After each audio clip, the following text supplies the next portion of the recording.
Хайырлы кеш Интер каналында яңалыклар тапшыруы студияда Альбина Валиева бүгінгі чыгарылышның төп темалары. Шәһәр тарихы башланган көн. 65 ел элек булачак төзелеш урынына чаналы трактор поезды килгән. Солымнар турында әңгәмә урта һәм кече бизнес эшмәкәрләре белән очрашу узды. Яңа ел күчтәнәчләре Муса Җәлил исемендәге беренче гимназия укучылары солдатларга бүләкләр әзерләделәр. Балаларга шатлык бүләк итүче акция. Авыр тормыш ситуациясендә калган семьялар, балалар бәйрәм белән кутлана. Полиция кыш бабайы авыр тормыш хәлендә калган гаиләләрнең ишекләрен шакыды.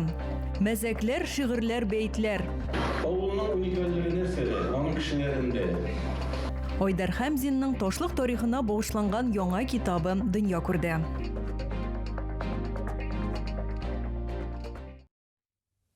Бүген шәһәр тарихы башланган көн 1960 елның 25 декабрендә Актүбә авылы тирәсенә чаналы трактор поезды килгән.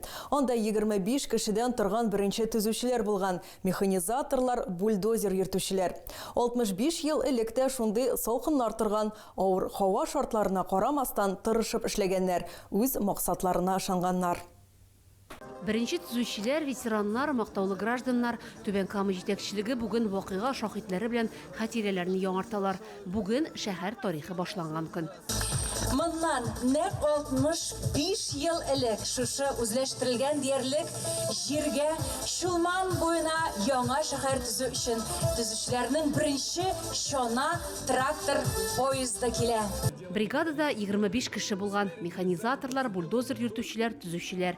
65 ел элек тә шундый салкыннар торган, авыр һава шартларына карамастан алар тырышып эшләгәннәр, үз максатларына ышанганнар. Хәзер гүзәл калада беренче төзүчеләрнең балалары, оныклары яши.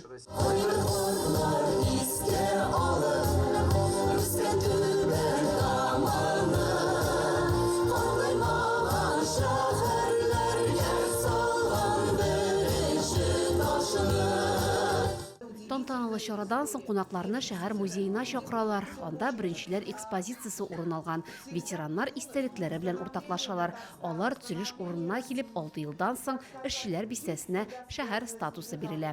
22 сентябрь Түбән Каманың рәсми туган көне булып санала. Гөлия Нигъматуллина, Максим Липин, Интер яңалыклары. Солымнар турында әңгәмә. База креатив индустрия үзәгендә әнә шундый исем астында очрашу узды. Түбән Каманың урта һәм кече бизнес эшмәкәрләре алдында салым законнары өлкәсендәге белгечләр һәм Татарстанның икътисад министрлыгы вәкилләре чыгыш ясады. Алар салым законнарындагы үзгәрешләр, шулай республика бизнесменнарына дәүләт һәм төбәк программалары буенча мөмкин булган ярдәм чаралар турында сөйләделәр.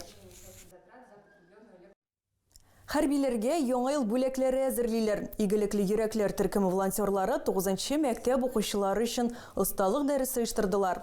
Дәресне Елена Потемкина алып барды. 25нче гимназияның рәсем укытучысы балаларны киләсе елның символы ат сурәтләнгән интерьер бизәлеше ясарга өйрәтте. Һәр посылкага котлау открыткалары белән тәм-томнар да салачаклар. Бүләкләр шушы көннәрдә махсус хәрби операция зонасына җибәреләчәк. Изге эштә Муса Җәлил исемендәге беренче гимназия укучылары да катнаша. Химиклар проспектындагы 72Б адресы буенча урнашкан гуманитар ярдәм җыю пунктына балалар кычак татлы бүләкләр алып килделәр.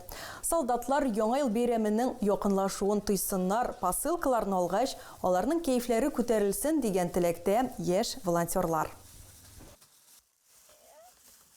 Сөйләр яңалыкларыгыз, уртаклашыр хәбәрләрегез булса, шалтыратыгыз, языгыз килегез. Безнең номер 8-917 90 73 077.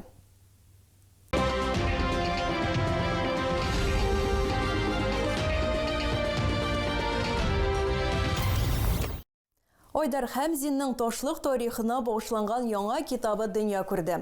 Әлеге басмада халык иҗаты әсәрләре, авылдашларның мәзәкләре, шигырьләре, бәйтләре урын алган. Шуның белән дә ул уникаль ди Түбән Камалы. Әйтергә кирәк, Айдар Хәмзинның бу туган авылы тарихына багышланган 3нче җыентыгы. Авылның уникальлыгы нәрсәдә? Аның кешеләрендә.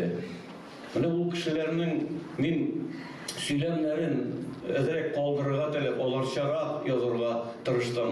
Теге кайбер кешеләр укыр да, бу бит әдәби язылмаган ди. Монда әдәби язу максат түгел минем. Аларчарак, безнеңчәрәк, ташлыкчарак сөйләү иде. Тарихчы яңа китабы белән таныштыра. Халык иҗаты әсәрләре белән Айдар Хәмзин яшьтән үк кызыксына башлаган. 400 битлек китап җыентыгы туплаган. Монда күршеләреннән ишеткән мәзәк хәлләр, бәйтләр, шигырьләр урын алган. Bu kitap bir origинal нәрсәдә, iştəlikdə, монда халык үзе, халыкның иҗаты, каләм тибрәтүчеләрнең бөтен җаны, сагышы, моңы, рәхәтлеге, яшәү шатлыгы барысы да сыйган менә монда. Айдар Хәмзиннең туган авылына багышланган тәүге җыентыгы гына түгел, беренчесе Ташлык 1920-21 еллар дип атала. Авыл тарихы ил вакыйгалары белән берлектә хронологик тәртиптә бирелә. Мәгълүматлар, архив документлар, фотосурәтләр белән раслана. Сугыш чорына багышланганы аерым басма китапны тәкъдим итү кичәсе Татар конгрессының йомгаклау утырышы кысаларында оештырыла. Бөтен Татар конгрессының быелгы эшчәнлегенә карата гомуми җыелыш булып узачак.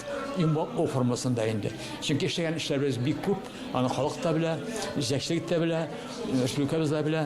Һәм шулар турында бергәләп киңәшеп, сөйләшеп, бер-беребезгә рәхмәт әйтеп, ул рәхмәт тә кирәк. Рәхмәт итә белгән кешегә дә рәхмәт итәсебез килә. Айдар Хәмзиннең китабы 500 дәнә белән чыккан. Әдәбият сөючеләр аның белән Абдулла Тукай исемендәге үзәк китапханага килеп таныша алалар. Автор яңа басмасын шәһәргә бүләк иткән. Гөлия Нигъмәтуллина, Илья Челноков, НТР яңалыклары. Кырыс булса да үзе гадел моңа өстәп, киң күңелле һәм балаларга шатлык өләшә. Түбән Камада матур гадәт буенча полиция кыш бабайы акциясе узды. Аны эчке эшләр бүлеге оештырды.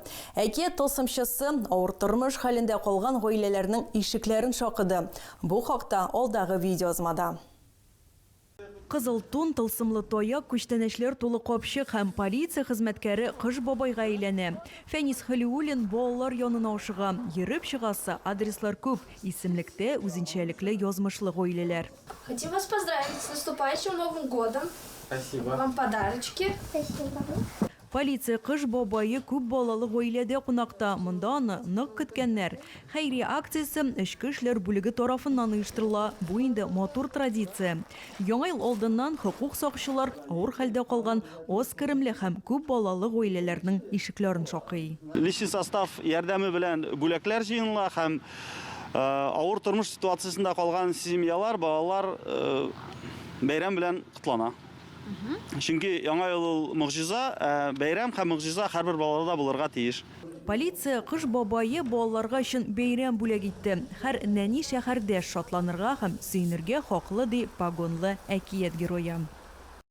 Әгәр сезгә яңалык ошаса, яисә күрми калсагыз, безнең тапшыру кичкүн 1дә һәм иртәнге сәгать 6да кабатлап күрсәтелә. Чыгарылышлар ВКонтакте шелтәрендәге Татар Лайф аккаунтында урнаштырылып бара. Шулай ук Макс төркемендәге рәсми аккаунтыбызга рәхим итегез. Безнең белән бергә булыгыз. Бүгенгә менә шулар, исән, эмин булыгыз.